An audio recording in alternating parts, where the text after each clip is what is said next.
Hello दोस्तों, investor में आपका स्वागत है। आज का वीडियो एक पोस्ट एनालिसिस है डेटा का।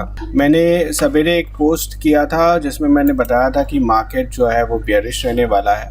आप मेरे कम्युनिटी टैब में ये पोस्ट देख सकते हैं। स्क्रिप्ट जो था वो निफ्टी था, तीनों एक्सपायरी का, based on Vipul Gupta's concept. 12 तारीख आज का दिन। हमने 5 मिनट का टाइम साइकिल कंसिडर किया था, 300 सेकेंड का। और यहाँ पे आप देख सकते हैं सिग्नल, जो कि यहाँ पे दिख सकता है आपको 926 को, जब 189.55 पे था मार्केट। वहाँ पे कॉल साइड का जो वेगा जो था वो अप्रिशिएट हुआ था -42 पर, और पुट साइड का वेगा जो था वो अप्रिशिएट हुआ था -83 पर।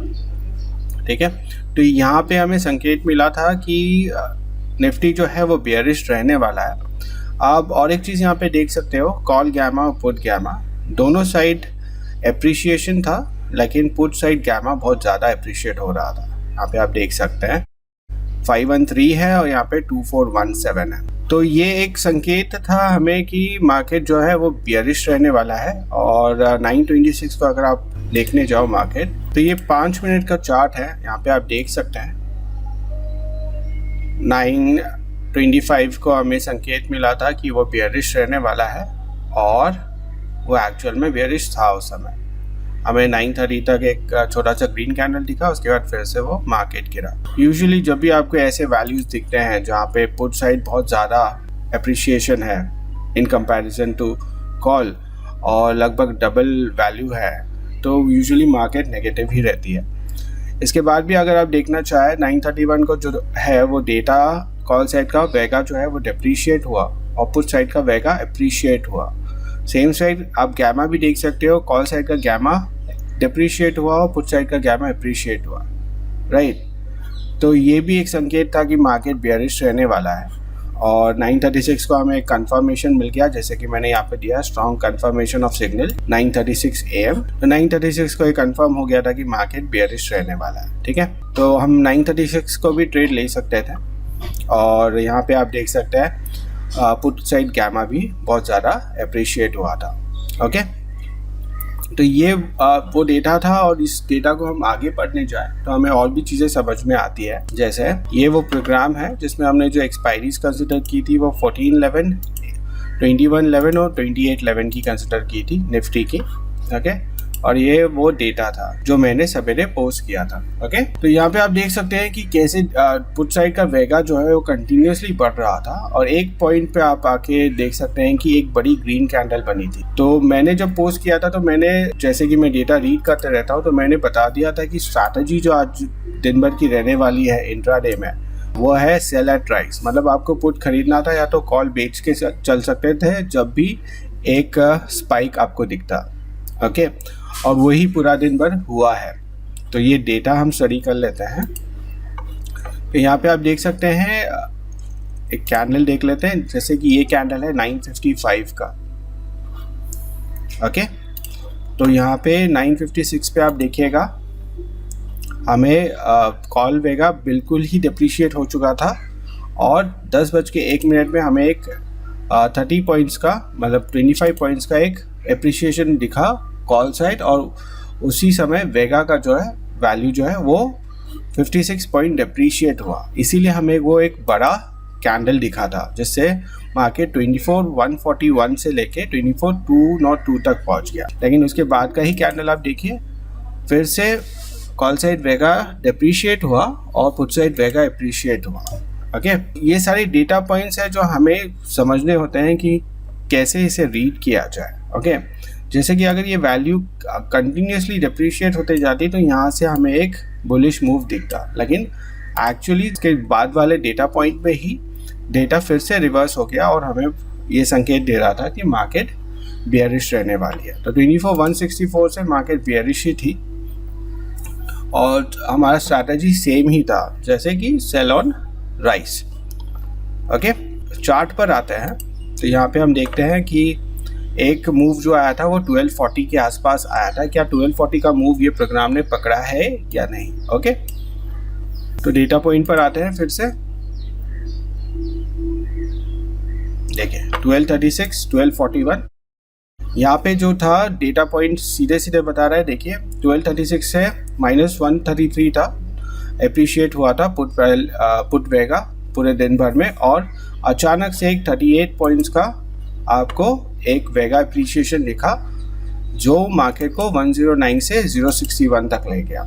ओके, तो ये संकेत था कि मार्केट और बियरिश रहने वाला है। इस समय पर भी एक ट्रेड लिया जा सकता था, बियरिश ट्रेड, जिससे हमें प्रॉफिट होता। यहाँ पे वैल्यूज भी आप देखते जाओगे, पूरे दिन भर में कॉल साइड का गैमा जो है वो बिल्कुल ही पॉजिटिव था, मतलब डेप्रिशिएट हो रहा था, और पुट साइड का गैमा कंटिन्यूस अप्रिशिएशन पे था। तो ये भी एक संकेत है, ये भी एक डेटा पॉइंट है जिसे आप रीड कर सकते हो आपके ट्रेड के लिए।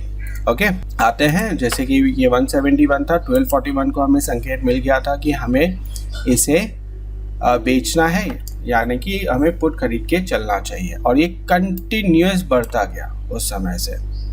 आप यहाँ पे देख सकते हैं 320 तक हमें लास्ट जो डेटा था वो -320 तक चला गया था, और मार्केट जो है वो 24,000 यहाँ पे 24,061 से लेके 23,867 या तो 883 मान लेते हैं, लगभग 200 पॉइंट का मूव आपको पुट साइड पे आराम से मिल जाता आज के आज ही। तो जैसे कि आप देख सकते हैं कि ये प्रोग्राम जो है ये एप्रिसिएशन और डिप्रिसिएशन पे काम करता है, और हमें पहले ही बता देता है कि आपका ओरिएंटेशन क्या होना चाहिए पूरे दिन भर मार्केट के डायरेक्शन को लेके। जैसे ही आपका डेटा चेंज होता है आपको उस डायरेक्शन में मूव करना होता है, या तो आपको अपने ट्रेड्स रिवर्स करने होते हैं, राइट।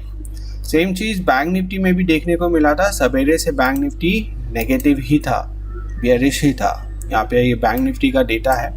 हालांकि बैंक निफ्टी के डेटा के लिए हमने सिर्फ 2 एक्सपायरीज कंसिडर की है, एक 13/11 की और एक 27/11 की। जैसे कि हम सबको पता है कि ये लास्ट वीकली एक्सपायरी है बैंक निफ्टी की। समरी में आप देख सकते हैं कि सुबह सुबह हमें ये संकेत दे चुका था कि आपको इसे बेच के चलना चाहिए, क्योंकि पुट साइड वेगा ज़्यादा था। फिर भी कंफर्मेशन के लिए हम 926 का डेटा कंसिडर कर सकते थे। 97 था, 12 था, यहाँ से बेचना था। 51,938 से आप देख सकते हैं मार्केट सिर्फ और सिर्फ नीचे ही आया है। देखिए 51,200 तक पहुँच गया। बैंक निफ्टी में तो क्लियर यहाँ पे कोई ऐसा संकेत हमें कॉल साइड दिखा नहीं था। सिर्फ ये आप देख सकते हैं 10 बजे का डेटा, जहाँ पे आपको 51,879 से लेके 52,060 तक का एक मूव देखने मिला था। तो ये हम एक तरीके से एनोमली बोल सकते हैं, एनोमली भी नहीं बोलेंगे, क्योंकि अल्टीमेटली भाव के ऊपर ही पूरा मार्केट है। तो भाव जैसा घूमेगा वैसे ही आपका ये डेटा चेंज होगा। लेकिन अगर आज के दिन आप गैमा भी देखोगे तो गैमा भी हमें सवेरे से यही बता रहा था कि बेयरिश ही रहने वाला है मार्केट। ओके, तो ये सिर्फ डेटा एनालिसिस था आपको समझाने के लिए कि कैसा डेटा रीड किया जाता है। आपको अपनी खुद की एनालॉजी बनानी होती है कि कहाँ पे कौन से डेटा पर आपको ट्रेड लेना है।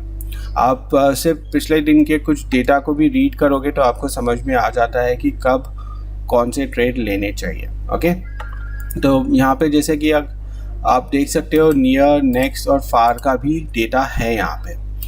एक यूज़र ने मुझे कहा था कि आप सिर्फ वेगा को क्यों कंसिडर करते हो, आप थीटा को वैल्यू भी इस पर्टिकुलर चार्ट पर लेकर आओ। तो यहाँ पे आप देख सकते हैं मैंने थीटा का डेटा वैसे भी रखा हुआ है। तो यहाँ पे आप देख सकते हैं 12/11 का डेटा है, यहाँ पे थीटा है, वेगा है, डेल्टा है, गैमा है। इसके अलावा जो यूज़र देख सकते हैं वो है ओपन इंटरेस्ट का डेटा, COI का डेटा और वॉल्यूम का डेटा। आप जो भी थीटा भी रीड करना चाहते हैं वो भी देख सकते हैं कि जो एक मूव आया था 10:01 पे, आप यहाँ पे देख सकते हैं -0.6 है तो 1.54 कॉल साइड और पुट साइड।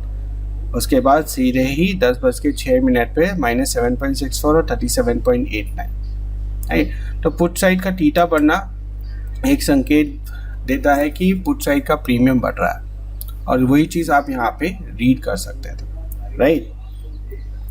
तो बहुत सारी चीज़ें हैं जो आप इस प्रोग्राम से समझ सकते हैं और अपने डेली ट्रेड्स में यूज़ कर सकते हैं। ओके, अब आते हैं नेक्स्ट वीक के एक्सपायरी पर। यहाँ पे भी आप देख सकते हैं पूरा दिन भर मार्केट बेयरिश ही था। चार्ट भी देखने जाएंगे तो आपका जो ट्रेंड लाइन है वो नीचे की तरफ दिखा रहा है। ओके, सेम चीज़ बार एक्सपायरी पे भी आप देख सकते हैं। पुट साइड वेगा अप्रिशिएट हो रहा था, कॉल साइड वेगा भी अप्रिशिएट हो रहा था, लेकिन कंपैरेटिवली पुट साइड वेगा ज़्यादा अप्रिशिएट हो रहा था, इसीलिए मार्केट नीचे आया है। यहाँ पे आप देख सकते हैं डेटा कंफ्यूजिंग होते हैं बहुत बार। यहाँ पे बहुत साइड गैमा अप्रिशिएट हो रहे थे, लेकिन पुट साइड गैमा बहुत ज़्यादा अप्रिशिएट हो रहा था, इसीलिए मार्केट बेयरिश रहा है। सिमिलरली बैंक निफ्टी का भी डेटा आप देख सकते हो। जो भी लोग थीटा का वैल्यू देखना चाहते हो, यहाँ पे थीटा का वैल्यू भी देख सकते हैं।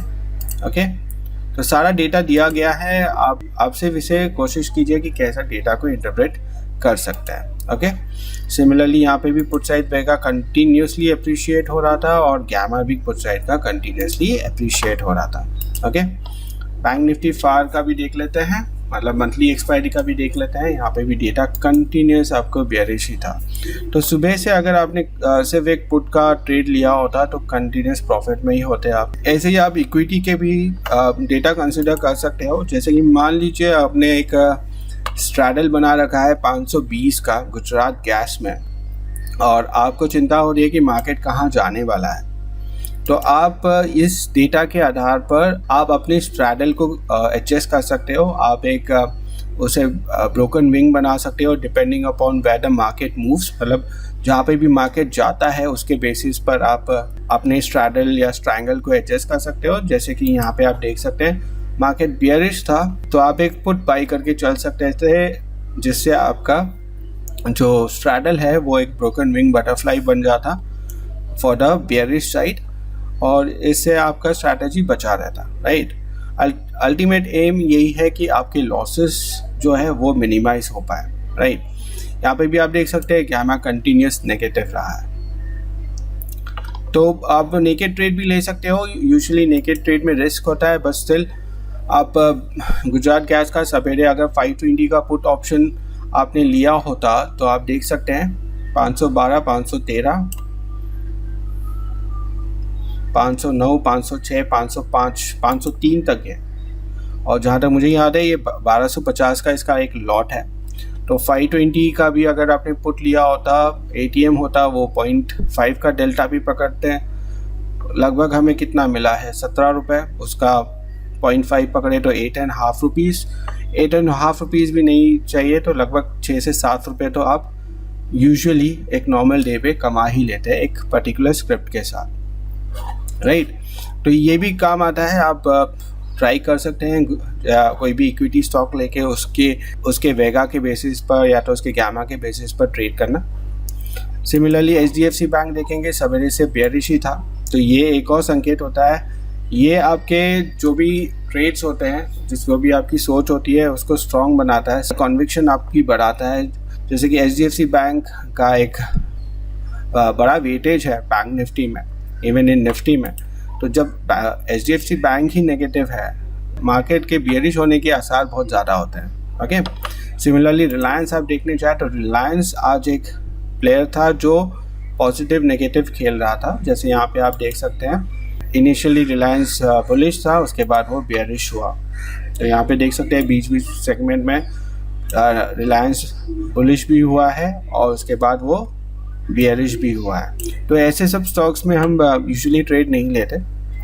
अगर आपकी स्ट्रैटेजी है आप स्ट्रैटेजी पे वर्क कर सकते हो, बट ऐसे ट्रेड्स हम अवॉइड कर सकते हैं। मारुति सवेरे से ही बियरिश था, तो आप देख सकते हैं 11,394 से हमें जो लेवल्स मिले हैं वो मिले हैं 11,143 तक। 150 पॉइंट्स 50 का लॉट होता है, लगभग 6 से 7 हज़ार रुपये आराम से आपके बन गए होते हैं। ओके, आप कमोडिटी में भी ट्रेड कर सकते हो। जैसे कि यहाँ पे गोल्ड का स्क्रिप्ट है, आप क्रूड का भी डाल सकते हो। क्रूड यहाँ पे भी आप डेटा देख सकते हो, डेटा को रीड करके आप ये पता लगा सकते हो कि मार्केट का डायरेक्शन कहाँ पर हो सकता है। ओके, तो ये था आज का समरी 12/11/2024।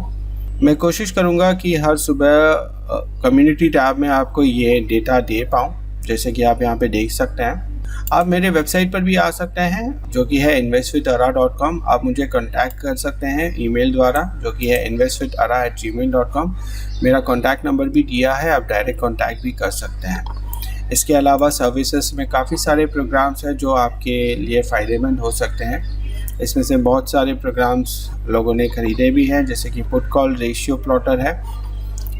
आप ऑप्शन चेंज चाहते हो ग्रीक्स ऑन एक्सेल, तो मतलब एक्सेल पे सिर्फ ऑप्शन ग्रीक्स का डेटा होगा, इस पर कोई भी विभोर गुप्ता का कंसेप्ट नहीं लगा हुआ।